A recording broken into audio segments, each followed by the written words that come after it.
In week 2, we will review the basic concepts of literature review, theory, and the research process. Because these concepts can be abstract for beginning researchers, we will focus first on building a basic understanding. As you gain more research experience, these concepts will become more concrete and easier to understand. We will cover chapters 3 to 5 this week. Some of the concepts may be abstract to you based upon the chapter content. We will go through them with practical examples. To the end, we will synthesize what we learned this week. We will start with Chapter 3. This chapter explains how existing literature helps build a strong foundation for educational research by informing, guiding, and shaping new studies. Reviewing existing literature is a key step in the research process because it helps researchers answer important questions about their topic. A literature review helps researchers understand what is already known, what conclusions others have reached, and how a new study may contribute to the existing body of knowledge. It also helps researchers identify areas where findings are consistent, limited, or still developing. In addition, reviewing prior studies allows researchers to determine whether a similar study has already been conducted and published. If the topic has already been studied, researchers may need to refine the focus, examine a different population or context, or approach the topic from a new perspective. Overall, literature reviews build foundational knowledge and help researchers design stronger and more informed studies. Let's look more closely at why we need to conduct a literature review. A literature review is essential because it helps guide the direction of a research project. It shows how the current study fits within existing research and explains how the study adds something new to literature. In other words, a literature review helps researchers avoid simply duplicating previous studies by identifying gaps in prior research and clarifying the novelty of the current study. A literature review also helps establish the need for the study. Researchers conduct a study because there is a problem gap or unanswered question that needs to be addressed. This need should be supported by evidence from prior literature. In addition, the literature review provides theoretical grounding for the research project, which we will discuss further in Chapter 4. Finally, it helps answer the so what question by showing why the study matters. For example, if a study focuses on generative AI use in college writing courses, the literature review helps guide the researcher's focus, such as whether the study should examine student learning, writing quality, academic integrity, or instructional practices. It also shows how the study fits into existing research and what it adds, especially if prior studies have not examined AI use in a specific course context. The literature review can help justify the need for the study, connect the topic to relevant theories of learning or writing, and explain why the findings matter for teaching practice. By this point, I hope you can see why literature review is such an important part of educational research. Pause and think about this question. What might happen if a researcher does not engage with prior literature? Without existing literature, a researcher may miss important prior findings, repeat work that has already been done, or fail to clearly justify why their study matters. It can also lead to weaker research questions and a lack of direction in the study. As mentioned by the textbook first, citing major contributions adds to the legitimacy of your research.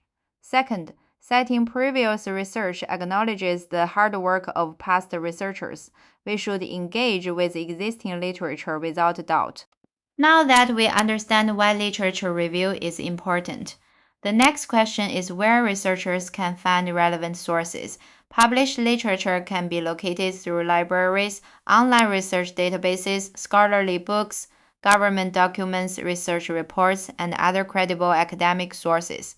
If researchers identify one useful article, they can review its reference list to identify additional studies, authors, and publications related to the topic. They can also consult professors, librarians, and experts in the field for guidance. Using multiple search strategies is especially important when the literature on the topic is limited, emerging, or difficult to locate. AI tools can also support the literature review process by helping researchers identify possible sources, organize ideas, and generate preliminary summaries. However, researchers remain responsible for evaluating and verifying any AI-recommended references. They should check whether the sources actually exist, whether they are credible, and whether they are a good fit for the research topic. Researchers should also make sure their use of AI follows institutional assignment or publication guidelines. In this course, we will focus primarily on empirical research articles, which report original studies based on collected or analyzed data. I strongly recommend that you use the UTA library to locate these literature resources. Through the library system, you can access most scholarly articles for free using your student credentials. Please avoid randomly searching online because general web searches may lead to sources that are not credible or appropriate for academic research. This is especially important for new researchers who are still developing the ability to critique the quality of a research study and determine whether a source is trustworthy. For this course, please use the UTA library to search for empirical research articles. I recommend 3 databases: ERIC, APA PsycInfo, and Web of Science. RIC is especially useful for education-related research. APA PsycInfo is helpful for topics related to learning, psychology, development, motivation, and behavior. Web of Science helps you find scholarly articles in education and related fields. These databases will help you locate credible sources for your assignments. Google Scholar is another option to consider. It is free and easy to use, and it can help you find scholarly articles, books, reports, and related studies. You can also access Google Scholar through the UTA library, which may make it easier to download full-text articles using your student credentials. However, Google Scholar may include sources that are not peer-reviewed or appropriate for academic research, so you should carefully evaluate each selected source. If you are familiar with your research area and know your target journal, you can also use the eJournal section of the UTA library to search directly by journal title and access articles from that journal. For this week's assignment, you will identify one empirical peer-reviewed journal article that is relevant to your research topic. An empirical research article reports a study based on the collection or analysis of data, such as surveys, interviews, or existing datasets. A peer-reviewed journal article is an article that has been evaluated by experts in the field before publication to help ensure the quality and credibility of the research. Please review the videos on the slide to learn how to identify empirical and peer-reviewed articles as needed. If you have questions about searching for literature using research databases or identifying appropriate sources, please feel free to chat with a librarian for additional support. A literature review should begin by dedicating time to reviewing existing research. The starting point could be a few useful articles relevant to your research interests. It could also be a key author who has published extensively on a research topic. From my perspective, it is important to focus on a topic that is relevant to your professional or personal interests, so you are willing to spend time reading the relevant literature. Next, based on the preliminary review, researchers develop several keywords around the research topic and search through credible sources. As I mentioned, please consider the UTA library databases as your primary resources. After this step, researchers should expect to identify more relevant studies for a comprehensive review of the topic. Here, I recommend writing a summary of each individual study included in the review process.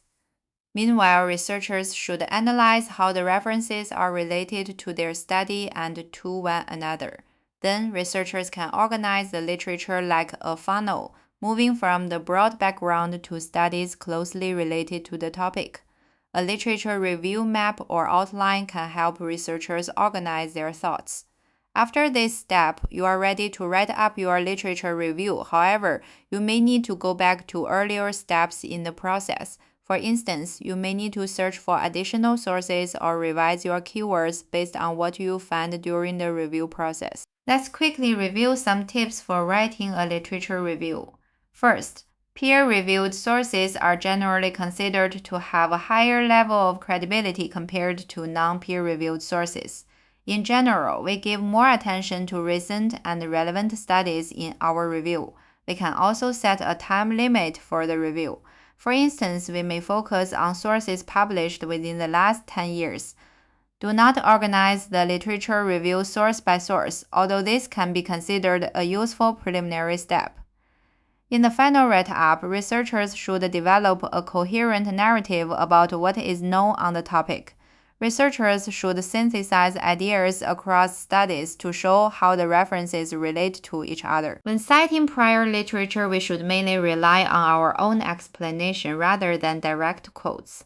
It is acceptable to use direct quotes when needed, such as when a sentence fits well within the flow of your statement. Organize the review around 2 to 4 major topics related to your study. Do not expand it into too many topics because this may make the flow harder to follow. In traditional research, we need to clearly identify research gaps. Please be aware that action research does not focus as strongly on stressing research gaps. Finally, we need to consider the requirements of the literature review and make adjustments based on the assignment, thesis, or dissertation expectations or journal guidelines. For instance, peer-reviewed journal articles usually include shorter and more focused literature reviews, while dissertations require broader and more detailed literature review chapters. Literature is also used differently in action research, program evaluation, and certain other applied research approaches compared to traditional research. In those cases, the need for the study is determined more by the specific research project rather than by gaps in existing literature. Researchers may be less focused on adding to existing literature and more focused on fulfilling the goals of the specific project. During this course, you are not required to develop comprehensive literature review. However, a literature review map or outline can help you organize your thoughts when developing a literature review. In general, a literature review should move beyond summarizing individual sources. Instead, it should synthesize research into a coherent, theme-based narrative. A literature review is typically organized from the broad context to more specific subtopics, helping readers understand the big picture before narrowing into key areas of focus. Within these themes, researchers highlight major ideas as well as important debates, inconsistencies, or gaps in prior research. The section should then conclude by identifying the research gap the study will address and showing how the study adds to what is already known. This example shows how a literature review can begin with the broader topic of peer assessment and gradually narrow to a more specific focus, comparing the effectiveness of compulsory and voluntary peer assessment in a particular setting. We briefly mentioned theory in Chapter 3. Now, let's discuss more about how theory provides a foundation for educational research by guiding how we understand, explain, and interpret educational phenomena. The term theory is often used loosely in everyday language to mean a guess or idea, but in academic contexts, it has a more precise meaning that varies by discipline. In general, researchers can think of it as a systematic and structured explanation of how or why something happens. Natural science theories often explain stable patterns in the physical or biological world, while social science theories explain patterns in human behavior and society.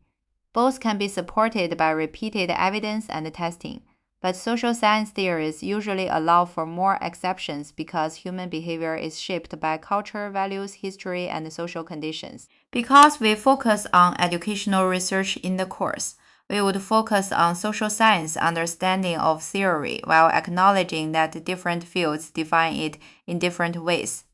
Theory helps guide the entire research process, including developing research questions, research design, interpreting results, and supporting future research directions. There are 2 main types of social science theory. A descriptive social science theory explains how social phenomena generally happen. focusing on patterns and causes without making judgments about what should happen. It is mainly used to describe and sometimes predict behavior based on evidence. A normative social science theory, on the other hand, includes value judgments and ideas about how things ought to be. Some normative theories build on description and then add interpretations or prescriptions, while others are primarily focused on promoting a vision of what society should look like rather than just explaining it. Theory helps bring together findings from individual studies so researchers can understand the topic at a broader level. Instead of treating each study as separate, theory connects evidence into a larger explanation. Theory helps explain how or why something happens in society, such as how students make decisions or how institutions shape behavior. Theory provides a foundation for new studies by helping researchers decide what questions to ask, what variables or concepts to examine, and how findings may apply to real-world practice. You may find a separate section on relevant theories in the literature review of research articles. Theoretical and conceptual frameworks are closely related because both help guide research design, data analysis, and the interpretation of findings. They provide a structure for what the researcher looks for in a study and how the results are understood. They may also support future applications of the study in other contexts. The main difference is that a theoretical framework is based on an existing formal theory, while a conceptual framework is built from related ideas or concepts that may not be tied to one specific theory or fully labeled as a theory. The literature review explains what is known. The theoretical framework explains how the researcher understands the issue through theory, and the conceptual framework shows how the main ideas in the study are connected. Not all social science research must be guided by theory, especially when the goal is simply to collect data, describe experiences, or solve a specific local problem. Some basic research focuses on gathering knowledge without applying a theoretical lens, while applied research such as action research often focuses on specific local problem rather than a theoretical explanation.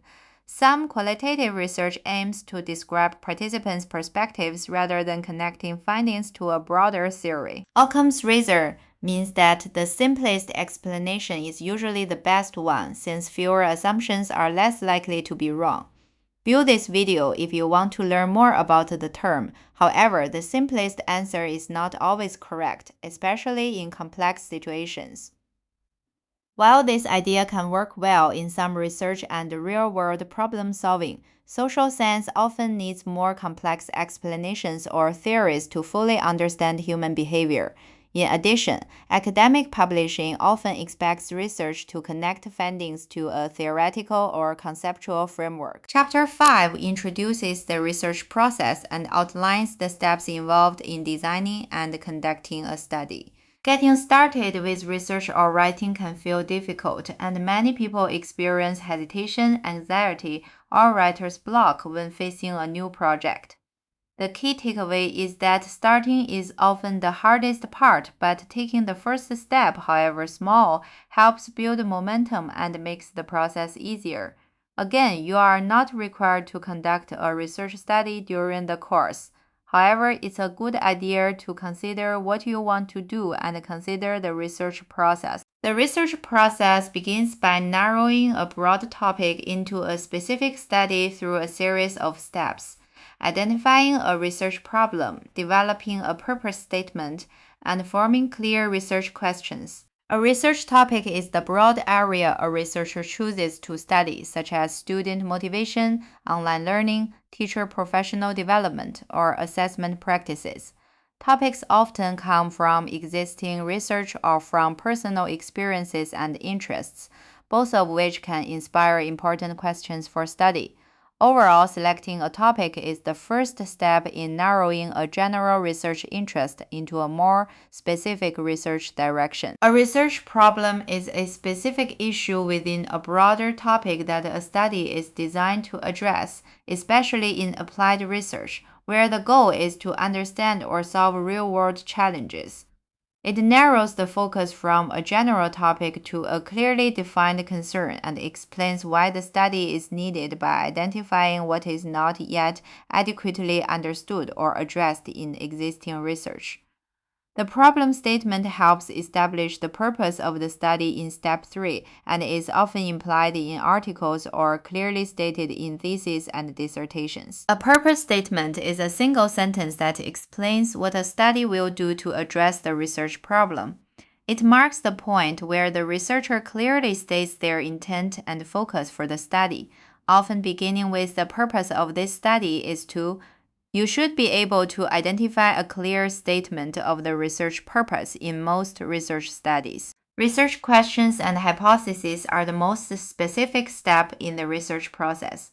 Research questions guide what the study will answer. They should be clear, precise, and focused on one idea, since the wording directly shapes how the research is designed and conducted.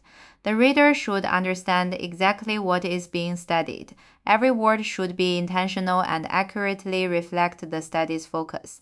Avoid combining multiple outcomes or concepts in one question. It is possible that some studies may not explicitly state research questions, although including clear research questions is generally recommended. Important concepts in the research question should be defined in ways that are specific and measurable. In certain quantitative studies, hypotheses could be developed to predict expected outcomes. The number of research questions depends on the purpose, design, and scope of the study. Based on my experience, 3 to 5 research questions are good enough in most circumstances. Please review the abstract and introduction of the study provided on the next 3 slides and identify the 4 preliminary components we just described. Feel free to pause the video to view the statements. If the font size is too small for you, you can go ahead and find the original article online. I encourage you to identify answers yourself before you review the sample answers. I only pasted selected statements due to the page limit. Please review the full resource as needed. You should be able to find a clear statement of the study purpose near the beginning of the article. Although it is not directly related to this activity, this article also clearly mentions the use of theory. If you would like to better understand how theory is applied in a research article, please review how the authors use theory to frame and support the study. Similarly, please review the selected statements from the introduction on this slide. This slide clearly states the research question and includes other relevant information that can help you understand the focus and direction of the study. The following section includes sample responses to help you understand how to identify the topic, problem, purpose, and research question within the research article. Hope you enjoy the activity. After completing the preliminary steps, researchers decide how best to answer their research questions by selecting an appropriate research method. The type of a research question usually guides the method. For example, a qualitative study may be used when researchers want to understand participants' experiences, perceptions, or meanings, such as how teachers describe their challenges in using AI tools in the classroom. A quantitative study may be used when researchers want to measure variables, compare groups, or examine relationships, such as whether students who use an online tutoring system perform better than students who do not. A mixed methods study may be used when researchers want to combine numerical results with participants' perspectives, such as using survey data to examine students' learning outcomes and interview data to understand their experiences with online learning. In general, the how of the study is determined by the what the researcher is trying to understand. From next week, we will learn how to conduct research using quantitative, qualitative, and mixed methods approaches. We will review these concepts: research design, sample data collection, and data analysis. We discussed IRB in week 1. Researchers must obtain approval from an institutional review board (IRB) before conducting social science research to ensure that ethical standards are met and participants are protected. This process typically includes obtaining permission from the research site and explaining how informed consent will be obtained. IRB requirements vary by institution, and researchers may need multiple approvals when more than one institution or research site is involved. For students, IRB approval is usually required for thesis or dissertation research. Limitations are factors outside the researcher's control that affect the study, while the limitations are the intentional boundaries set by the researcher to define its scope. The limitations describe what is included in the study, and the limitations describe challenges or issues that arise during the research process. Both help clarify how the study should be understood and interpreted. The limitations are usually disclosed early because they define the study's scope, such as in research methods. Limitations are often discussed later because they describe issues that may affect how the findings are interpreted. We have discussed many abstract concepts this week. Let's put them together. Literature shows what is already known about a topic or an issue. Theory explains how or why it happens, and the research process is how we investigate it. Together, they work to build and expand our understanding of a research topic. Literature review helps researchers understand what is already known and identify what needs to be studied. Theory provides a lens for explaining the research problem and understanding relationships among key ideas. We can refer to existing theories to support our studies or are developing new theories, revising existing theories based on new research findings. Research process include multiple steps to understand these steps. We can connect the concepts discussed in this chapter with the major components of a research paper introduced in Module 1. In the preliminary stage, researchers begin with a broad topic and gradually narrow it into a specific research problem. The research problem is then refined into a purpose statement, which explains the main goal of the study. Next, the purpose statement is translated into specific research questions that guide the study. These elements are usually presented in the introduction section of a research paper, while the purpose statement and research questions may sometimes appear in a separate section. After completing these preliminary steps, researchers select an appropriate research method. In the methods section, they describe the research design, participants or sample data collection procedures, and analysis plan. Finally, researchers report the findings in the results section and explain the meaning of those findings in the discussion section. I hope you enjoyed the lecture for Module 2. In this lecture, I aim to expand on the textbook content by providing additional explanations and examples. If you do not have time to watch the full video, please feel free to review the transcript file. I will see you in Module 3, where we will dive into quantitative research and common quantitative research designs. Please reach out if you have any questions.